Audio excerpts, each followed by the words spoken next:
तो आज की क्लास में मैं आप लोगों को बताऊंगा कि मुस्लिम जो मैरिज होती है उसमें एक रस्म होती है, उसको बोलते हैं मेहर। तो वो मेहर क्या होती है? देखो, ये मुस्लिम लोग का ही एक पार्ट होता है जो हमें या तो शॉर्ट नोट में पूछता है या कई बार बाई चांस ही होता है जो लॉन्ग में पूछता है। पर अलग अलग यूनिवर्सिटी, अलग अलग कॉलेज के अलग अलग रूल होते हैं और अलग अलग ही उनके एग्जाम पैटर्न होते हैं। तो वो किस हिसाब से क्या क्वेश्चन पूछता है वो उस पर डिपेंड करता है। पर मेरा जो फर्ज बनता है वो आपको होता है बताने का। तो ये मैंने एआई के थ्रू इस क्वेश्चन को जनरेट करा है। तो अगर आपका आप इसको समझ पाते हैं तो बहुत अच्छी बात है, और इसको सिंपल लैंग्वेज में ही मैंने आपको समझाने की कोशिश करी है। तो पहले तो हम इसका इंट्रोडक्शन देखते हैं कि मेहर इज एन एसेंशियल इंस्टीट्यूशन। देखो, मैं आपको बता दूं पहले सिंपल लैंग्वेज में होता क्या है। जैसे एक होता है दहेज, जिसमें क्या होता है कि लड़की वाले लड़के वालों को कुछ अमाउंट होता है, वो देते हैं। यानी उसमें कार, बाइक या कुछ भी होता है, गहने जवाहरे, बर्तन बर्तन, ये सब कुछ पैसे भी होते हैं कई बार। तो ये सारे कुछ लड़की वाले लड़, लड़के वालों को देते हैं। पर मेहर में क्या होता है, पूरा सिस्टम ही उल्टा होता है। यानी कि लड़के को लड़की को देने पड़ते हैं, तो उसको मेहर बोलते हैं। समझ गए आप? यानी कि जो कोई फीमेल है वो अपने हस्बैंड से जो पैसे करे, मतलब जो मेहर कलेक्ट करेगी, वो एक प्रकार से दहेज जैसा ही होता है। पर यहाँ पे सिस्टम उल्टा है कि हस्बैंड अपनी वाइफ को देगा। तो आप में से जितनों ने भी अगर कोई मुस्लिम शादी अटेंड करी हो तो उसमें आपने सुना होगा कि इतने मेहर हुई, इतने ये हुआ। तो वो होता है। तो इंट्रोडक्शन हम इसका देखते हैं, मेहर क्या होती है। Mehr is an essential institution under Muslim personal law. It is mandatory obligation imposed on the husband. देखा, हस्बैंड के ऊपर होती है ये obligation imposed at the time of marriage, शादी के time. Mehr provides financial security and legal protection to the wife. समझे कि ये एक फाइनेंशियल सिक्योरिटी होती है और लीगल प्रोटेक्शन होता है जो वाइफ को प्रोवाइड होता है। अगर इसमें कोई मिस्टेक हो जाए तो वो बाय मिस्टेक ही होगी, जानबूझ से कोई मिस्टेक नहीं करता। तो आप मेरे को कमेंट में बता देना अगर कोई मिस्टेक हो मेरे से। मीनिंग एंड डेफिनेशन ऑफ मेहर। देखो, इस प्रकार से आप एग्जाम में लिख के आओगे तो फिर बात ही अलग होती है। Meaning and definition of mehr. Mehr also known as dower is the sum of money or property which the husband is legally bound to pay to his wife in consideration of marriage. It is not a consideration in the contractual sense but a symbol of respect. मेहर एक प्रकार से symbol of respect होती है। ये जो मैंने थोड़े highlight कर रखे हैं ये इंपॉर्टेंट पॉइंट है, इसके थ्रू आप समझ सकते हैं कि लीगली बाउंड होता है और सिंबल ऑफ रिस्पेक्ट होता है, मैंडेटरी ऑब्लिगेशन, ये सारा वो है।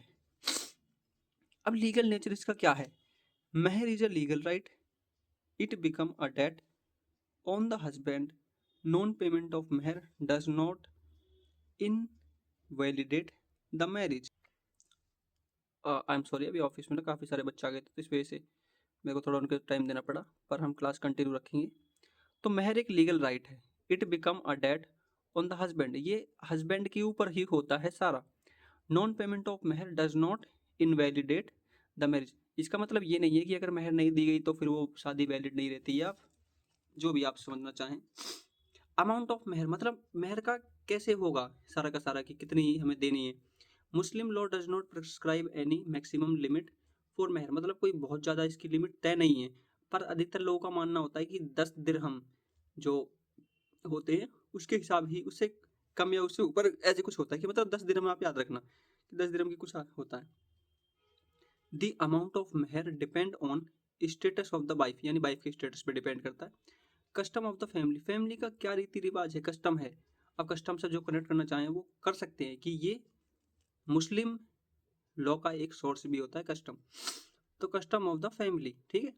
Financial position of the husband, अब ये ऐसा क्यों है। अब ये लास्ट वाले में हमें एक बात गौर करनी पड़ेगी कि फाइनेंशियल पोजीशन ऑफ हस्बैंड क्यों।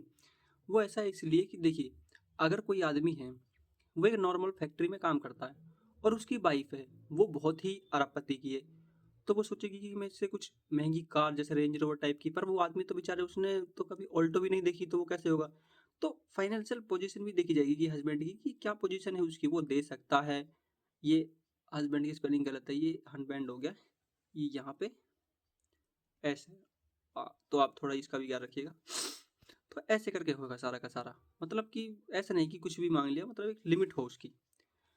अब कंक्लूजन, कंक्लूजन देखो, इंट्रोडक्शन, मीनिंग, डेफिनेशन और कंक्लूजन और मेन बॉडी। मैंने आपको पहले ही बताया था कि इसको किस हिसाब से इसका पैटर्न लेके चलना है। Mehr is a fundamental concept under Muslim law which ensures justice and economic protection of the wife, यानी ये जस्टिस इकोनॉमिक प्रोटेक्शन हम इसको ज़्यादा लेके चलेंगे of the wife. It strengthen the position of women by granting them an enforceable legal right. Thus, meher play a significant role in maintaining fairness and balance in Muslim marriage. तो इस हिसाब से हम इसको ले सकते हैं। देखो लिखने का तरीका मैंने आपको बता दिया पूरा, इस पर एक बार देखो, इंट्रोडक्शन, मीनिंग, फिर लीगल नेचर, फिर अमाउंट, फिर कंक्लूजन। तो इस हिसाब से आप इसको लेके चलो और आप इसको पढ़ो समझो तो आप समझ जाओगे। अगर आपको इसमें कोई डाउट लगता है या कहीं मिस्टेक है तो वो मेरे को बता देना। बाकी जो हाईलाइट वाले पॉइंट है वो मैंने हाईलाइट पहले कर दिए, जो इंपॉर्टेंट पॉइंट है। बाकी आपको आगे क्या पढ़ना है आप हमें बताओ, ताकि हम आपके भी डाउट सॉल्व करते रहें। और चैनल को सब्सक्राइब करना ना भूलें।